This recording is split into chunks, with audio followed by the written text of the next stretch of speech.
Mu karere k'ibiyaga bigari urugereko rwihariye rw'urukiko rukuru mu Rwanda ruburanisha ibyaha byo ku rwego mpuzamahanga n'ibyambuka imbibi kuri uyu wa gatatu rwumvise ubwiregure bwa General Leopold Mujyambere na Colonel Felicien Ruzindana bahoze mu mutwe wa FDLR urwanya ubutegetsi mu Rwanda. Ubushinjacyaha bubakurikiranyeho ibyaha by'iterabwoba ariko bo barabihakana bagasaba gusubira mu buzima busanzwe. Inkuru twateguriwe n'umunyamakuru w'Ijwi ry'Amerika Eric Bagirubusa. General Leopold Mujyambere niwe ufatwa nka kizigenza w'itsinda ry'abantu batandatu baregwa mu rukiko. Nawe yabwiye umucamanza ko yinjiye mu mutwe wa FDLR kubwo kubura uko agira mu mwaka wa 1999 mu gihugu cya Repubulika ya Demokarasi ya Kongo. Kuri we yabitewe n'ubuzima bubi yarabayemo mu mugambi wo gukora icyo yise gukiza amagara ye. Mbere ya jenoside, General Mujyambere yari mu ngabo za FARI ku butegetsi bwa Perezida Juvenal Habyarimana. Avuga ko yari mu mutwe udasanzwe warindaga umukuru w'igihugu afite ipeti rya kapiteni. Yabwiye umucamanza ko jenoside yabaye ari mu gihugu cya Tanzania mu butumwa bw'akazi. Nyuma gato avuga ko yageze i Goma ahita ahabwa inshingano zo kurinda umurambo wa Perezida Juvenal Habyarimana. Umucamanza yamubajije icyamuteye kuva muri Tanzania yerekeza i Kongo aho gusubira mu Rwanda.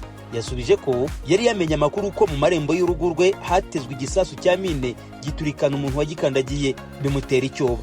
Yavuze kandi ko ari umujyanama wa Perezida Habyarimana Runyinya barabwiriza yatahutse bamufunga imyaka 17 muri gereza bikajya bitera ubwoba abandi bashakaga gutaha. Mu ishyamba rya Kongo, Mujyambere avuga ko yari umujyanama wa General Major Paul Rwarakabije wabanje kuyobora umutwe wa FDLR. Yavuze ko mu mwaka wa 2013 yagizwe umugaba mukuru w'ingabo za FDLR Foka, gusa agasobanura urukiko ko yasaga n'abaringa kuri uwo mwanya kuko nta byemezo yafataga. Yabwiye urukiko ko ibitero byagabwe n'umutwe wa FDLR ku Rwanda ndetse n'iby'intambara z'abacengezi yabyumvaga nk'amateka. Mujyambere yafashwe mu 2016 n'ingabo za FARDC mu mashyamba ya Kongo ajya gufungirwa i Kinshasa mbere yo koherezwa mu Rwanda. Yavuze ko hari abandi bantu babanaga mu mutwe wa FDLR batahutse bagasubizwa mu buzima busanzwe. General Mujyambere nawe arasaba ko ayo mahirwe yamugeraho. Undi wahoze ari umusirikare ukomeye mu mutwe wa FDLR wireguye none ni Colonel Felicien Ruzindana. Avuga ko yinjiye muri uwo mutwe mu 1999. Mu mirimo yemeza ko yawukozemo irimo y'ibikorwa by'ubutasi bwa gisirikare no kwigisha ibikorwa bijyanye n'urugamba.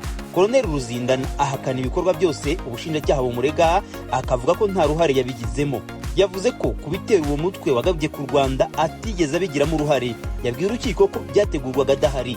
Urukiko rwamwibukije ko yiyemerera ko yari ashinzwe gushaka amakuru ko yita umwanzi, bityo ko guhakana ko ntacyo yakoze mu byaregwa byaba ari ukwemera ibyaha by'igice. Rwamubajije niba adashobora kuryozwa ibyakozwe nawe yari akuriye. Colonel Ruzindana yasubije ko mu gace yarimo ntabo yahaye amabwiriza yo kugira icyo bakora cyabyara ibyaha. Yavuze ko kuba yarashinzwe imirimo inyuranye muri FDLR bidasobanuye uruhare rwe rutaziguye mu byaregwa. Umunyamategeko Adiel Mbanziriza umwunganira yemera bidasubirwaho ko FDLR ari umutwe w'iterabwoba, gusa akavuga ko kuba mu bitagize icyaha. Yavuze ko icyaha cyashingira ku bikorwa bakoreye muri uwo mutwe mu gihe ubushinjacyaha butabigaragaza hagakomeza kuzamuka ugushidikanya. Abo yunganira yavuze ko ubushinjacyaha bubarega muri rusange aho kugaragaza buri gikorwa nk'agatozi kuri buri umwe. Uyu munyamategeko nawe urukiko rwamwibukije ko asa n'uwivuguruza kuko mu byabo yunganira baregwa harimo kuba mu mutwe w'iterabwoba. We akavuga ko bitagize icyaha. Yasobanuye ko hari abandi bagenzi babo babaye muri iyo mitwe irwanya ubutegetsi bw'u Rwanda ariko batakurikiranywe mu nkiko bitewe n'uko nta bikorwa bakozemo. Muri batandatu baregwa hamaze kwiregura 4, 3 bari ku ipeti rya generali n'undi umwe wari ku ipeti rya koroneli.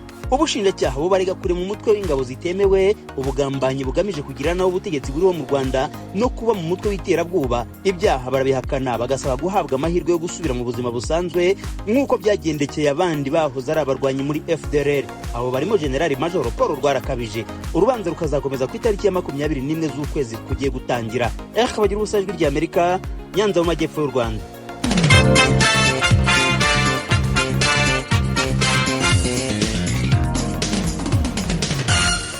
Tugume mu Rwanda aho uyu munsi Perezida w'u Rwanda Paul Kagame yatangaje ko umutekano muke urangwa mu gihugu cya Repubulika ya Demokarasi ya Kongo uterwa hanini n'umutwe wa FDLR urwanya u Rwanda. Ibyo yabivuze ubwo yarahizaga abaminisitiri bashya barimo uw'ubuzima kuri telefoni ndi kumwe n'umunyamakuru w'ijwi ry'Amerika Asumta Kaboyi. Perezida Kagame ajya kwikoma uyu mutwe yarabihereye he?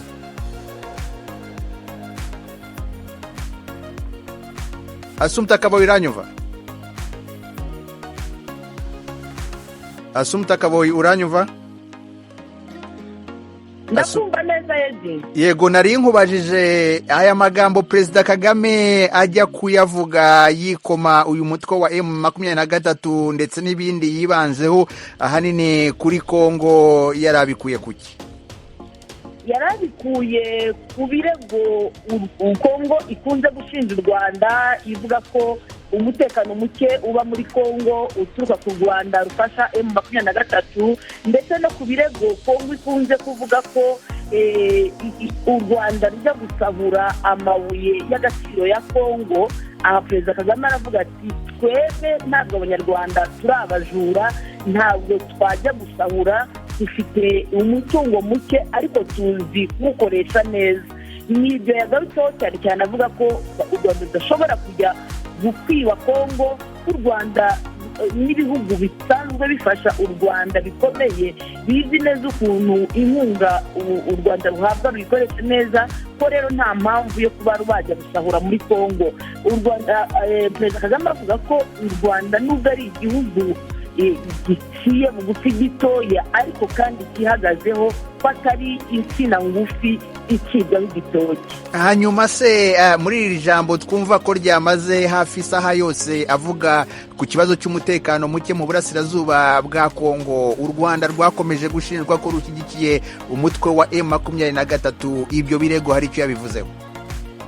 Yavuze ko ibibazo byose biri muri kiriya gihugu cya Kongo yabazwa Kongo. Avuga ko Kongo ifite imitwe myinshi cyane iba muri kiriya gihugu kandi imitwe y'inyeshyamba, ko rero nta hantu u Rwanda ruhuriye n'umutwe wa M23. Muri iyo mitwe yavuze FDLR iza gusotora u Rwanda ndetse igakora n'ibikorwa bimwe na bimwe byo gutera ku Rwanda. Aravuga rero ati ibibazo byose Kongo ifite ni ibibazo biyireba, ni ibibazo ikwiye kucukumbura igakemura, aho bihuriye n'u Rwanda. Ashobora kuba ngo yanakomoje ku mpamvu yibaza ko irimo gutera ibibazo by'umutekano muke muri Kongo, ko icyo gihugu gishobora kuba gishaka gusubika amatora ariko akaba atavuze umukuru wacyo mu izina. Ibyo wabyumvise? Yabaye nk'uvuga igihugu gifite amatora ko baba barimo kwitwaza uyu mutekano muke ariko bifitiye izindi gahunda. Ntabwo yigeze avuga izina, ariko uwo ari we wese wakurikiye iki kiganiro yumvaga neza ko arimo kudoma agatoki kuri Repubulika Iharanira Demokarasi ya Kongo. Ku bijyanye n'umutekano muri rusange, haba mu burasirazuba bwa Kongo ndetse n'imibanire y'u Rwanda n'ibihugu bituranye, byo hari icyo yabivuzeho? Muri rusange ntabwo yigeze avuga ibindi bihugu bituranye n'u Rwanda, cyane cyane yagarutse kuri Kongo kuko mu ijambo ryamaze nk'isaha n'iminota mikeya, hafi iminota 30-40 byose yagarutse kuri Kongo. Ariko avuga ko u Rwanda rwiteguye neza ko nta kintu na gito gishobora guhungabanya umutekano w'u Rwanda, ko rero ibyo byose nta muntu bakaba yasuzugura u Rwanda ngo yumve ko yakora icyo yifuza cyose kuri iki gihugu. Asumta Kaboyi, umunyamakuru w'ijwi ry'Amerika i Kigali mu Rwanda, urakoze cyane. Komeza udutegurira iyo nkuru, turaza kwibagizaho makuru yacu ataha. Urakoze cyane. Urakoze cyane Edi.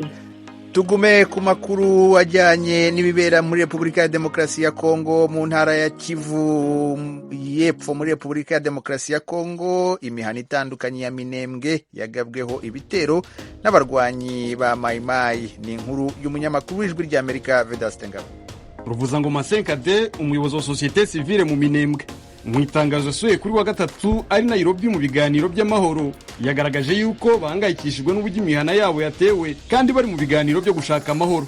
Yagize ati, mu gihe intumwa zacu ziri Nairobi mu biganiro by'amahoro, umuhana wa Muriza, Gakangara na Bizibo mu Minembwe yatewe na Mayimayi Biloze Bishambuke, Irunga na Yakutumba ku bufatanye n'inyeshamba z'abarundi za Red Tabara. Mu butumwa bugufi, umuvugizi wa Mayimayi Biloze Bishambuke Aimable Nablizi yatwandikiye ari Nairobi mu biganiro by'amahoro, yavuze yuko batateye ahubwo batewe na twigwane wa Colonel Makanika.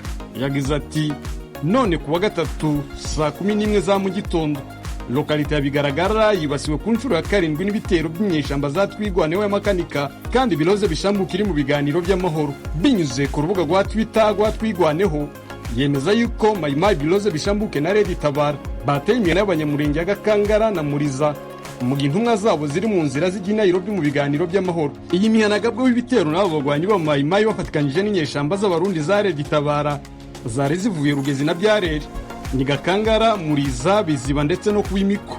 Amakuru ava muri imwe muri iyo mihana yatewe avuga yuko ari abantu 6 bakomeretse mu gihe umubare w'abapfuye utaramenyekana kuko imigwano ikirimo. Semoro Karaha ni umuyobozi gakondo wo mu Minembwe atangazwa n'uburyo izi nyeshyamba zimwe ziri mu biganiro byo guhagarika intambara, izindi nazo zirimo kwica abaturage mu Minembwe.